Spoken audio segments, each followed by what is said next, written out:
Hi, everybody, and welcome to the Writing Lounge. This is a re-recording of this week's Live in the Lounge paraphrasing demo. So let's dive in, shall we? First, a moment about the Writing Lounge objective. As you may or may not know, we have these webinars every couple of weeks, and we focus on one writing issue or communication issue at a time. I try to look at the trouble spots that we tend to have and give you a few techniques to push through those trouble spots and strive to for excellence. And so let's see what we're doing today.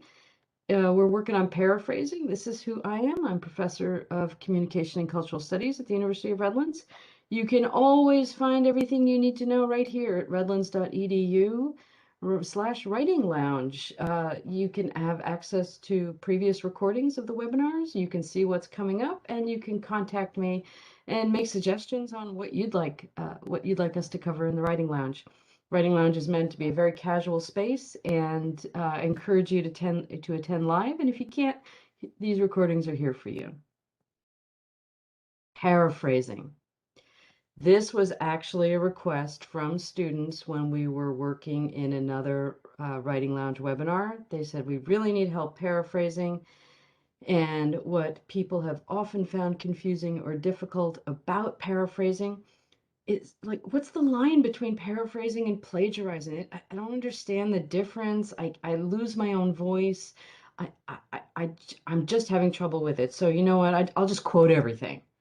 And you know, that's not really how we need to react to the difficulties of paraphrasing. It is a hard skill, and I have a couple techniques. We're going to do some live samples instead of me just doing before and afters. I'll write through the paraphrase as we go along. We go through about half a dozen examples and give you some resources and some tips, and we'll see if we can uh, feel more confident about our paraphrasing abilities.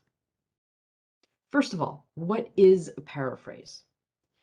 And what we need to remember is, unlike quoting where you're using the exact words of your source, a paraphrase asks you to summarize someone else's idea, articulate someone else's idea with your own words, your own voice, your own way of saying things, your own organization, your own syntax, your own. It's somebody else's idea, and you have to signal that, but how you say it is you.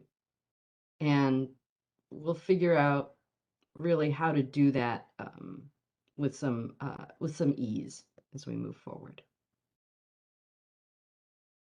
When do you paraphrase? Now, I teach in a school of business, and business studies are usually part of the social sciences. And in the social sciences, uh, paraphrasing is encouraged most of the time. If you're in the humanities, and my training is all in the humanities, we tend to use quotations more often because attending to the specificity of language is key in the humanities. Whereas in the social sciences, we're dealing more with numbers, with information, with results, that kind of stuff. So we can usually work with that in a paraphrase. I'll cover a little bit of that citation in APA style, which is a common documentation style used in the social sciences. Now, in a paraphrase, we need to indicate that it is somebody else's idea. And the information that's required for a paraphrase is who's responsible for this work and when was this work published. And that looks something like this. So let's say Juliet Shores, this is Juliet Shores' work in on working in the U.S. So a structural shift was isolated as the primary reason for increased work hours in the U.S. So that's an idea that's not mine. It's Shores, and it's Shore from 2015. There's the author. There's the date. How I said it is me. What I said, the idea, is Shores. And that's how you write it. Here's another way of doing it. This, by the way, is called a parenthetical citation. This is the same thing, except in a narrative citation. So it's in the sentence itself. According to Shore, a structural shift is the reason behind increased work hours. Again, there's the author, and there's the date. How I said it is me. What I said is hers. Here's a couple more, a little trickier. So third quarter sales increased by 32% in 2019. And that was, obviously I'm making this up, by Yada Yada Limited in 2020. Simple information, third quarter sales increased by 32%. You don't want to quote that. That's just numbers you're bringing in. You say it in your own way, but I indicate the author and the date. Now, this happens a lot where you have noticed a pattern in the research and you are asserting something, you're summarizing that pattern, and you have to indicate that it's more than one person's idea or that's information you got from a bunch of sources. So you pretty much do it this way. So the conclusion is that leadership education programs have grown exponentially in the 21st century. But to signal references for that, we have three sources. There's author 1 and date 1. There's author 2 and date 2. There's author 3 and date 3. And you'll notice that they are separated by semicolons. And you will notice in articles you read that there may be a lot of this, right? And sometimes there's 5 or 6 citations at the end of a sentence in those parentheses, just to show evidence of that pattern. Hey, if you're a reader and you want to look at the research that has made these conclusions, and there's a bunch of it, so you're showing a pattern, you can go to Moen and Kohler, you can go to Fish et al., you can go to Washington. Okay. All right. What makes paraphrasing meaningful? I think there are certain layers to it. You have to introduce the source, the subject, the point you want to focus on. Then you have to integrate the actual idea. Then you have to explain the idea, and then you have to clarify your purpose for using it. I do have another webinar, and and it's focused on what I call quote burgers or source burgers, where we go through how to really create these layers. Now, for this webinar, we're really just going to focus on this part, the integrating, where we're actually doing the paraphrasing. Okay. All right, so we're going to paraphrase. I'm going to have to get out of slide mode because I'm going to write the actual paraphrases. And so I'll make the screen a little bigger here. And here's what we're going to do. So here we have a citation from Sandoval. It's on mortgage and homeowners and how many people owe how much on their mortgages, right? As of third quarter 2018, 42% of homeowners in the United States hold mortgages with an excess of 20 years payment to be rendered. Okay, now what I usually do when I'm paraphrasing is I will go ahead and write down the keywords of that paraphrase. So we do have 42% of homeowners.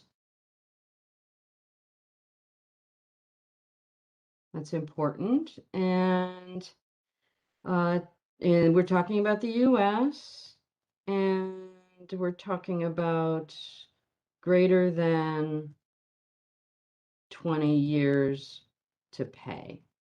And we do notice that this is in 2018. All right. So now we are ready to paraphrase a little bit. But you know what? We're not. In order to do a good paraphrase, don't look at the text. Because if you look at the text, if you look at the original, you're going to reproduce the words, the syntax, the voice of the original. And a paraphrase has to be your voice, your words, your syntax. So here's my trick. I'm going to fill it. There we go. I can't see the quote anymore. So now I have to, I'm going to make this a little bigger. I have to write it in my own words. Okay, so here we go. 42% of U.S. home owners, you can all watch my bad typing skills, have, as of 2018, right, at least 20 years to pay on their mortgages. That's how I'd say it. But whose idea is it? That is from Sandoval. Where did I get that information? And then I would go on to say, what am I doing with this information? So this number indicates blah, blah, blah, blah, blah, blah, whatever you want to talk about. Right? And there we go. And there's our first paraphrase. When we go back and look at the original,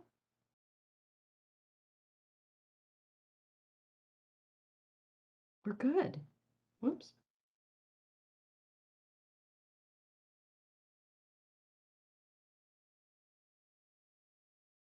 Right?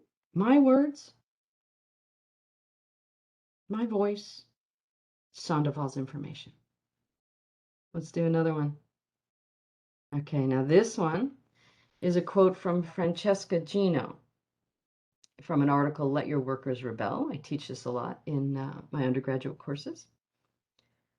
And here's the quote. Throughout our careers, we're taught to conform to the status quo, to the opinions and behaviors of others, and to information that supports our views. The pressure only grows as we climb the organizational ladder. All right, so next step, what are the keywords? What's the key information? I would say there's pressure to conform in our working lives. I would say that pressure grows as we advance. Okay, good enough. I'm ready to paraphrase. So I'm ready to cover this up. Here we go. And I might say something like pressure to conform is persistent and pervasive. Those are words I tend to use in our working lives, and that pressure grows as we advance in our careers and are promoted. Whose idea? Gino, 2016, right? This is, now I'm making the connection, definitely the case at, oh, I don't know, let me make something up. Fantastic wineries are us. Blah, blah, blah, blah, blah. Let me make this a little bigger for you.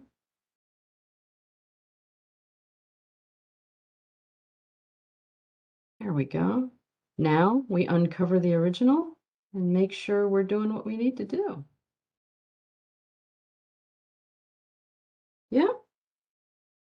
It sounds like mine, my voice, but Gino's idea. All right, let's go on. Now, here's that example of where we have a bunch of sources. Remember, this was Moen and Kohler, Fish et al. In Washington, where we were trying to say that leadership, education, and training programs have grown exponentially in the last decade. But I need to show that a bunch of sources arrived at that conclusion through their research, and I'm just summing it up here. So I have to say Moen and Kohler. By the way, these are not real articles, right? Moen and Kohler are um, bathroom fixture companies. Semicolon between them. Fish et al. By the way, if there's three or more authors, it's the first author et al. And that was 2017. And we'll add another semicolon. And Washington 2016. Close that. Boom. Whoops, I forgot. And there we go. Let's make this a little bigger for everybody. I didn't really need the keywords because I knew what I was concluding. I knew it, but I was just bringing the references in there. So let's make that a little bigger. Everyone can see. There you go. And that's great. If people want to go find those studies, they can go find those studies. They know where I got that information from. And I'm not just saying these things because I kind of just understood this from all the reading I did, right? Like, how do I cite that? Well, this is how you cite that. All right. Now we're going to get a little more complicated. Okay. So this is, again, something I made up. Deanley and Howard on student satisfaction in Southern California business schools, a longitudinal assessment of 50 MBA business programs. So obviously, I just made this up. But here's a quote, and a quote I made up as well. In exit surveys from 2016 to 2021, recent business school graduates in Southern California cite flexibility in delivery modalities, attentiveness to market trends and curriculum, and as you can tell, I made this up. I'm always going to promote our study abroad, our short-term study abroad opportunities for working professionals at the University of Redlands. So I included this, and opportunities for international study as the top reasons for choosing their programs of study. A full 90% of respondents place study away abroad at the top of their list. Okay, so that's the quote. What are our keywords? I would say our keywords are exit surveys,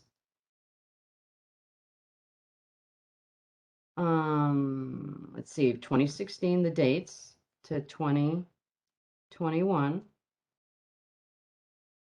I would say B school grads are important because we're not talking about a wider range here. And then the reasons were about market trends,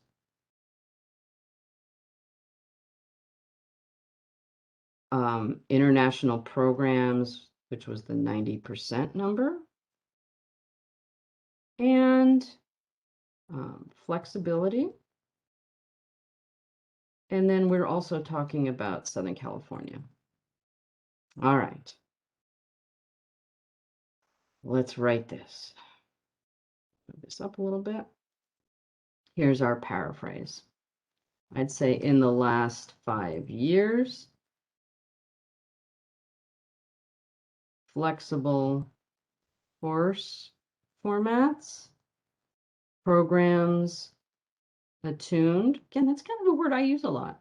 To market interest.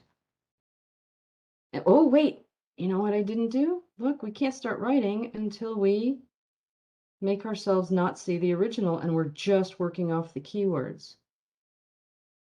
And study abroad opportunities. Top the list of reasons. I'm just going to write here, SoCal business students choose programs. I'll fix that, but just for time's sake, I'll say SoCal. Whose idea? Deanley and Howard, 2021. But you know what? There's more. There's still that 90% thing, right? Let's do that. In fact, international study was cited by 90% of students as their number one priority. Also, Deanley and Howard, right?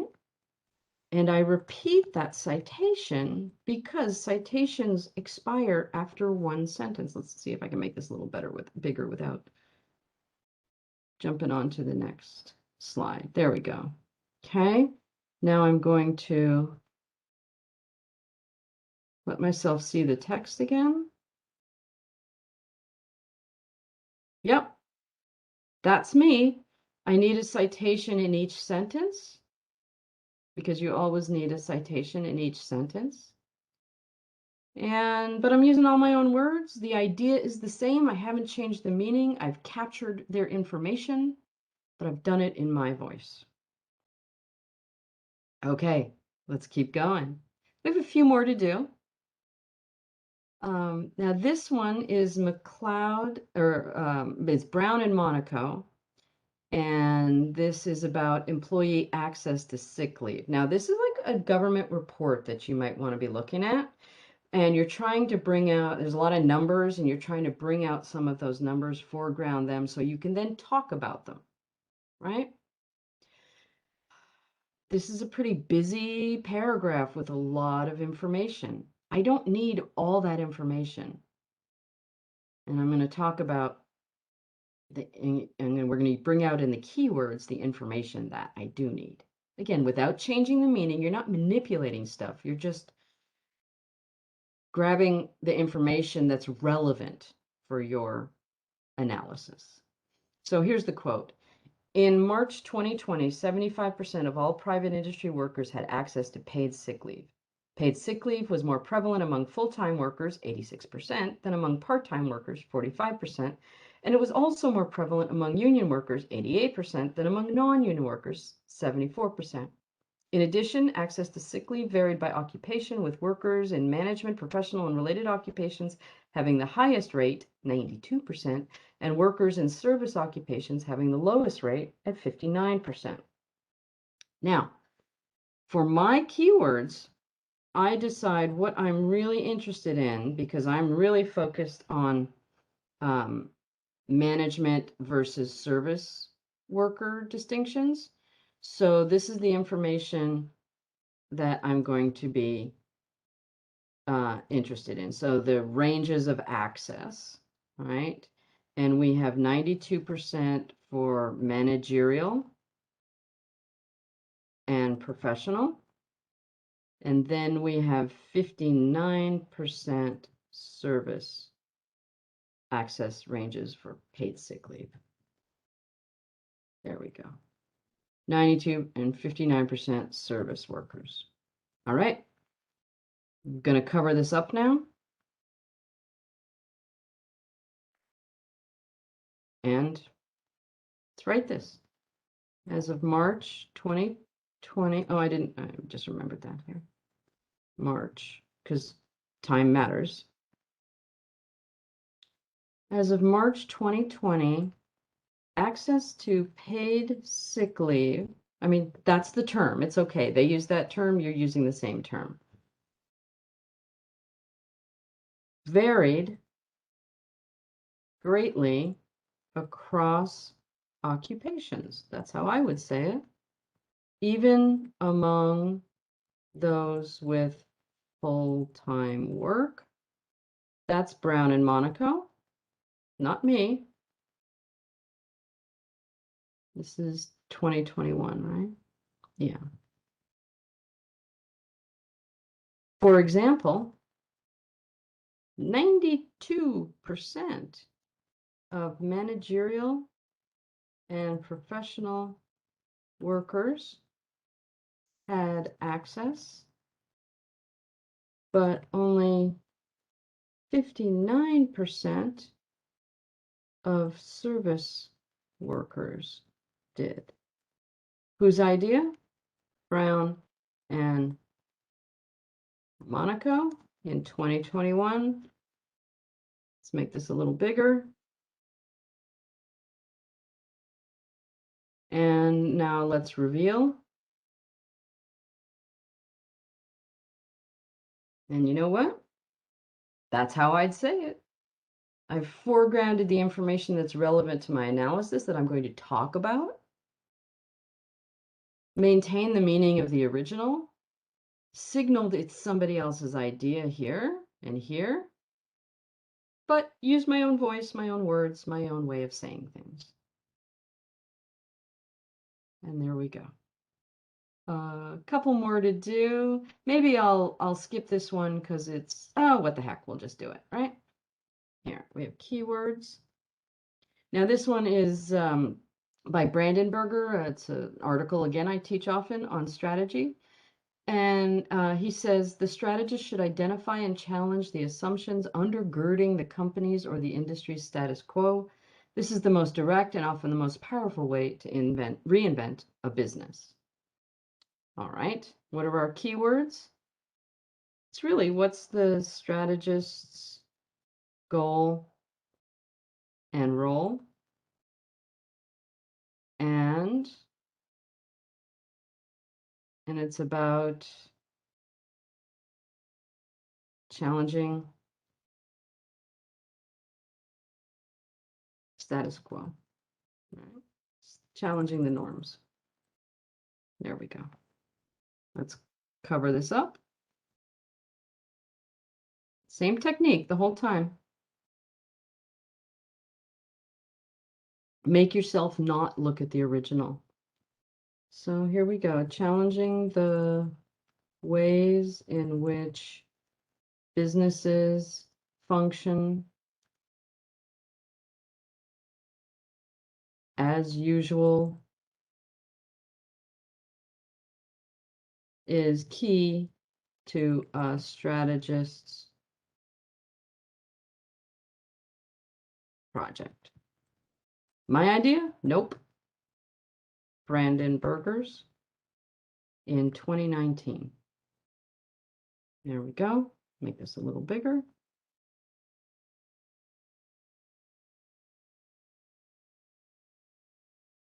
And we will reveal the original.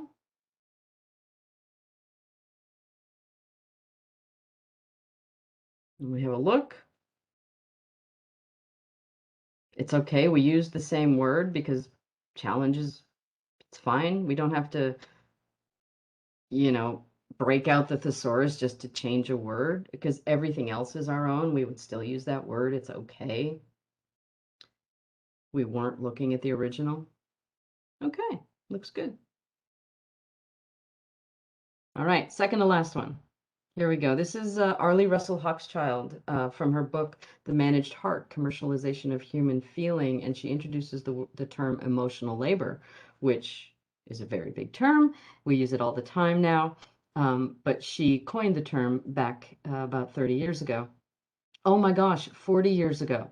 Okay, just realized that. And we need to somehow explain this in a paraphrase.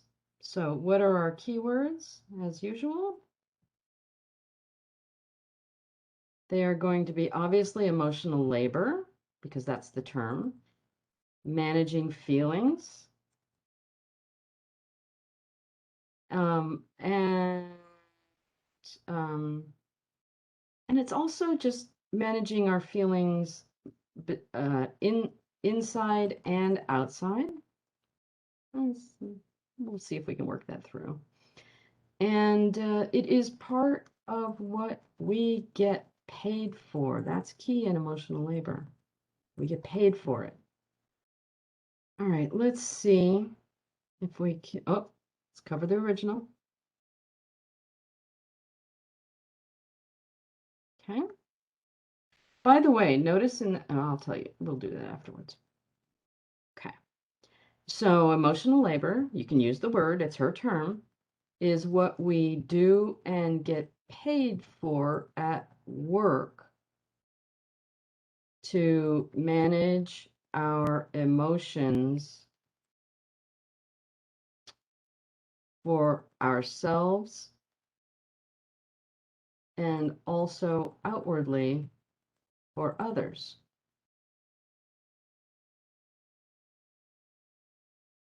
such as colleagues, customers, and supervisors. That's what outward would mean, right? Whose idea is that? That is Hochschild, 1981. Oops, not 1081. That would be a different paper. Okay, let's make this a little bigger. And let us reveal the original. This is something I notice happens a lot. Now look at Hochschild's original. Emotional labor is sold for a wage and therefore has exchange value. Now, if you're paraphrasing and you're using phrases like sold for a wage, I mean, when was the last time you used that phrase, sold for a wage? I'm sorry, are you a Victorian economist? And what about exchange value? I mean, that is a specific economic term. Unless you want to spend time explaining that, you can't just reuse it in your paraphrase. You have to use your own vocabulary. Okay? Explain it's somebody else's idea, but use your own vocabulary. And I think I did it here. Our last one is from Hill et al. Called Collective Genius. Teach this one a lot too. She also has a TED Talk. Great TED Talk. Highly recommend it. Here's the quote. The rhetoric of innovation is often about fun and creativity, but the reality is that innovation is hard work and can be a very taxing, uncomfortable process, both emotionally and intellectually. In fact, innovation problem solving may feel unnatural and even dangerous in many organizations if their leaders are not skilled. Now, that might end up being something you want to quote, because the words do seem pretty important there. But if you want to paraphrase, we can do it. Let's do it.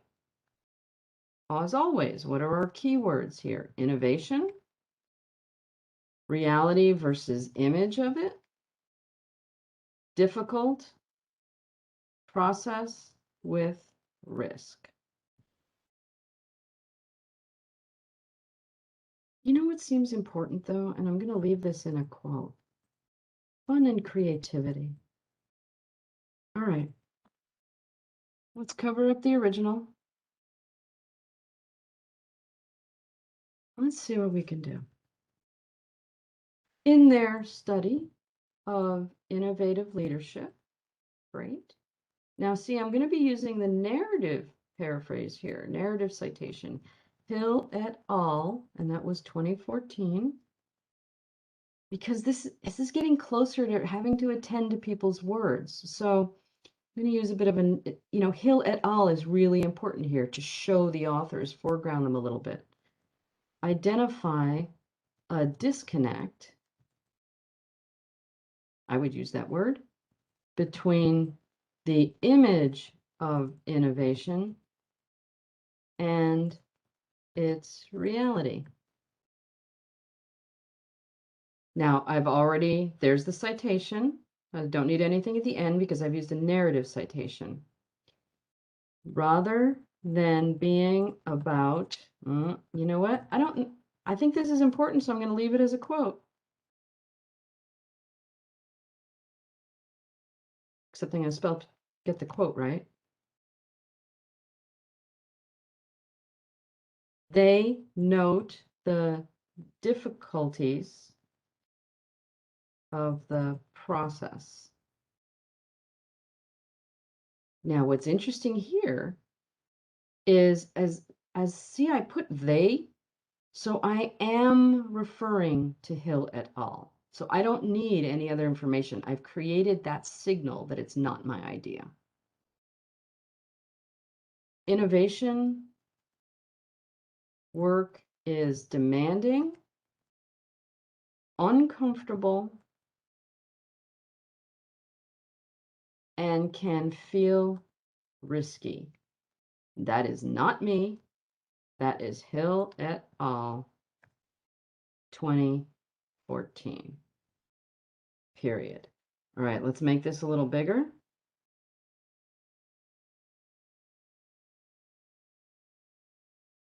Let's reveal the original. There we go. And a couple things I want to say. Now, I did include the phrase. I mean, you could here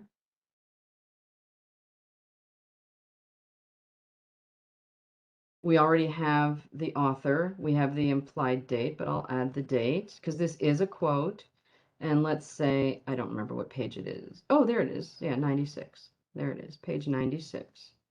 And then we have our period because we did use their phrase. We used their exact phrase. It is a quotation. So I'm going to cite it as such. The rest, however, is paraphrase. And I have my citation, I have my citation, I have a signal in each sentence that it's not me, but I've said it in my own words. And we're good. Let's go back. So those are our examples. Let's go back to slide mode here.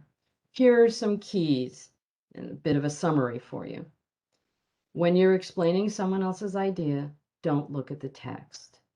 So key. If you can't explain the idea without looking at it, you are not ready to paraphrase. So that's what we did. We covered up the text to see if we were ready to paraphrase.